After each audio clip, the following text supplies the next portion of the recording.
Bueno, buenos días, bienvenido. Mi nombre es Diego Zárate, soy el profesor junto con la profesora Dayana de Auditoría 1.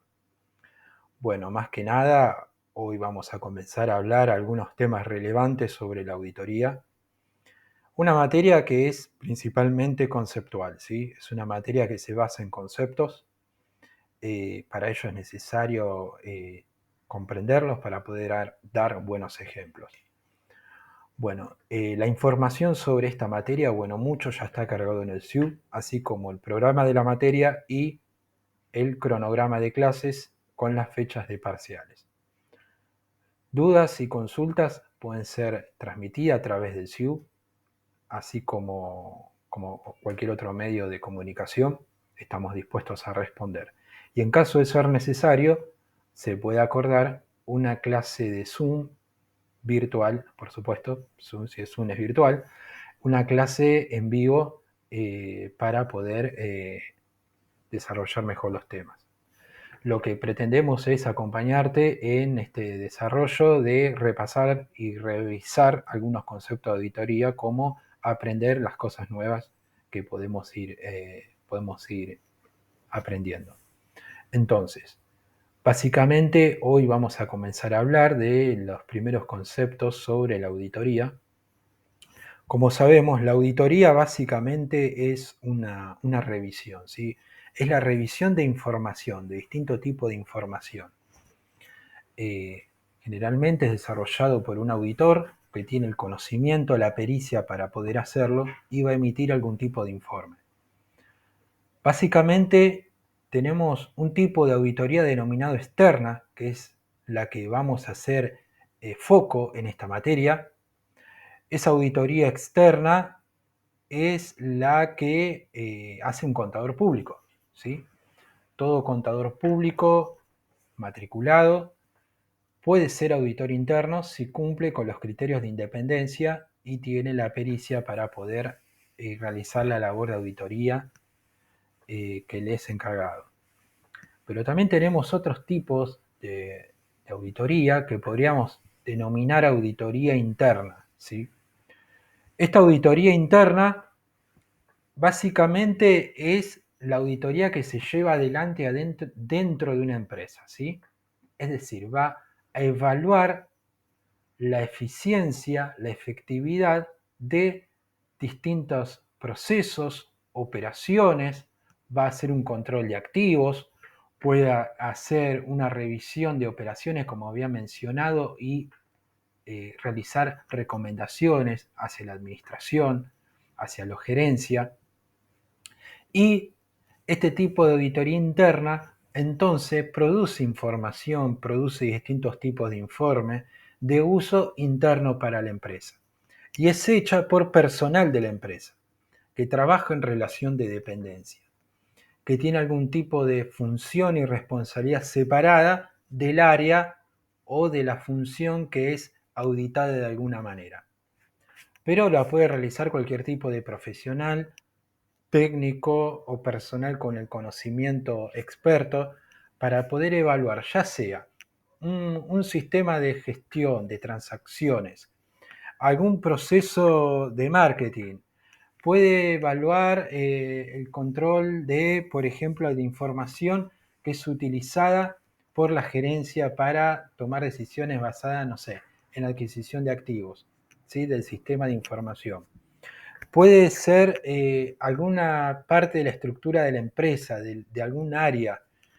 Todo puede ser evaluado y puede ser medido en base tanto a lo que se hizo en la realidad con lo que estaba previsto.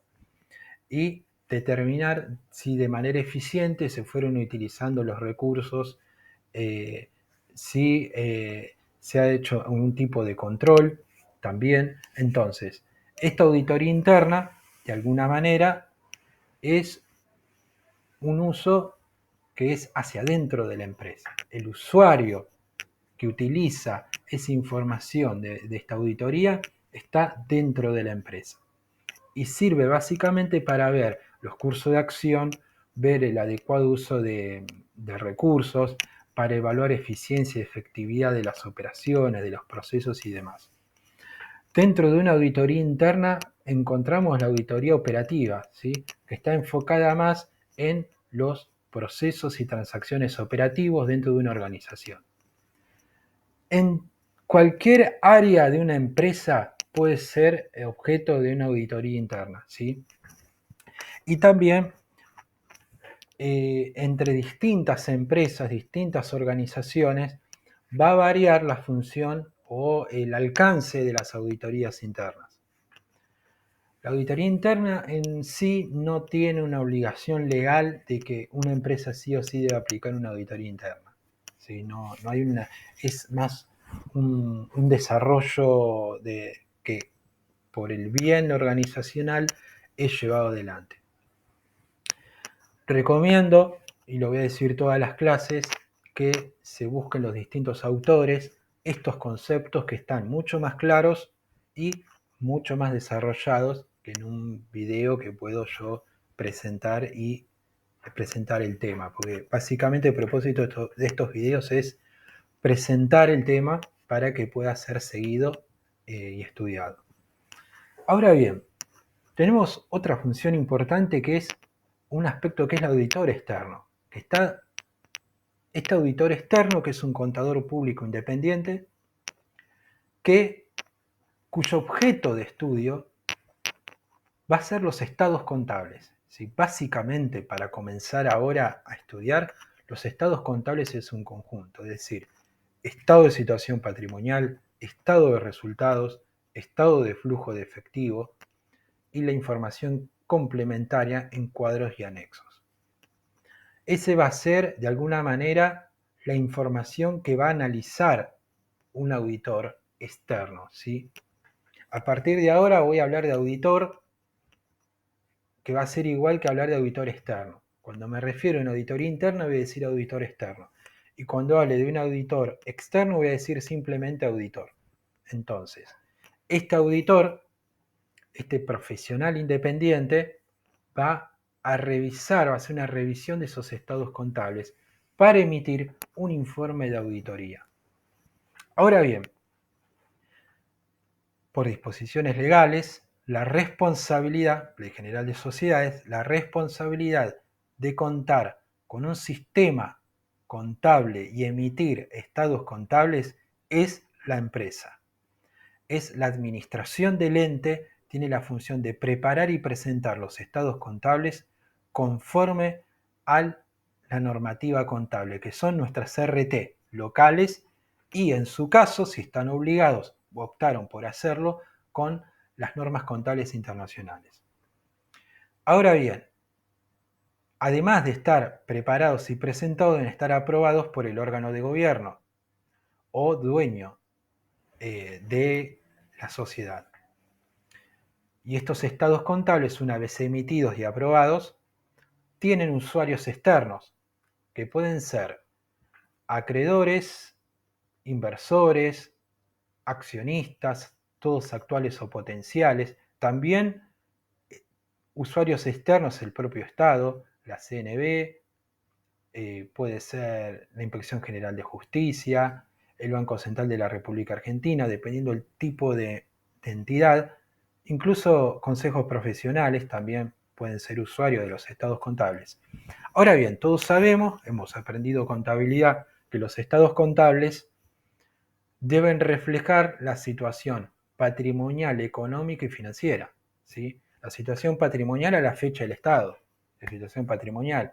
La situación patrimonial, económica y financiera, toda la evolución que tuvo y los cambios en el periodo que abarcan, como el estado de flujo, como el estado de situación patrimonial.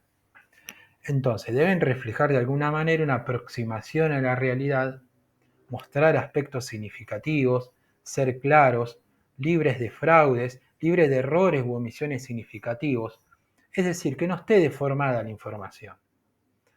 Ahora bien, eso, ¿cómo se puede asegurar que la propia empresa que emitió los estados y los aprobó sean confiables?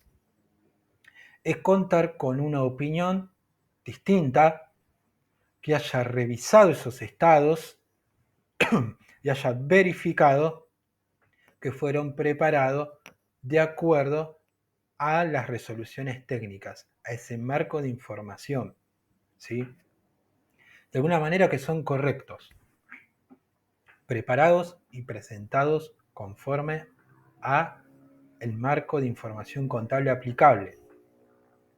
Ahora bien, el informe del auditor va a contener una opinión de que esos estados contables del ente están preparados y presentados adecuadamente y que expresan razonablemente en todos sus aspectos significativos que están libres de incorrecciones significativas, ¿sí? Es decir, que son útiles, que están razonablemente, representan la información patrimonial, económica y financiera y que están libres de incorrecciones.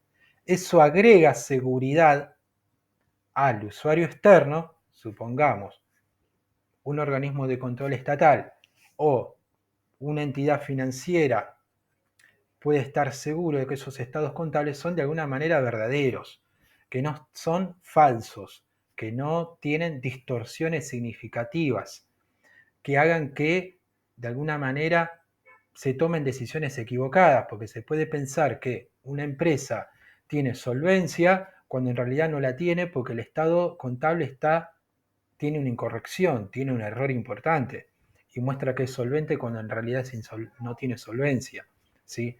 O que cuenta con determinada cantidad de disponibilidad de dinero en efectivo y demás cuando en realidad no los tiene.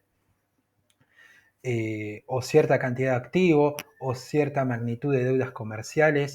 Entonces, ¿cómo se asegura este usuario de estos estados contables de que son de alguna manera verdaderos, que no tienen errores u omisiones significativos? Es con el respaldo de la opinión de un auditor. Entonces, ahí vemos que hay dos grandes diferencias entre este tipo de auditoría versus, podríamos decir, una auditoría interna, ¿sí? Donde la auditoría interna excede lo contable, puede abarcar muchas otras áreas de la organización, tiene mucho que ver con métodos y procedimientos operativos, tiene mucho que ver con el uso de recursos, la eficiencia y la efectividad, mientras que la auditoría completa los estados contables, que es la externa, el foco son la información contable, ¿sí? Luego vamos a hablar de la normativa. Hay otros encargos que un auditor externo puede hacer en su trabajo como auditor. Entonces, para ir finalizando esta parte, nos quedamos ahora entonces con la importancia de una auditoría externa y una auditoría interna que, como hemos repasado.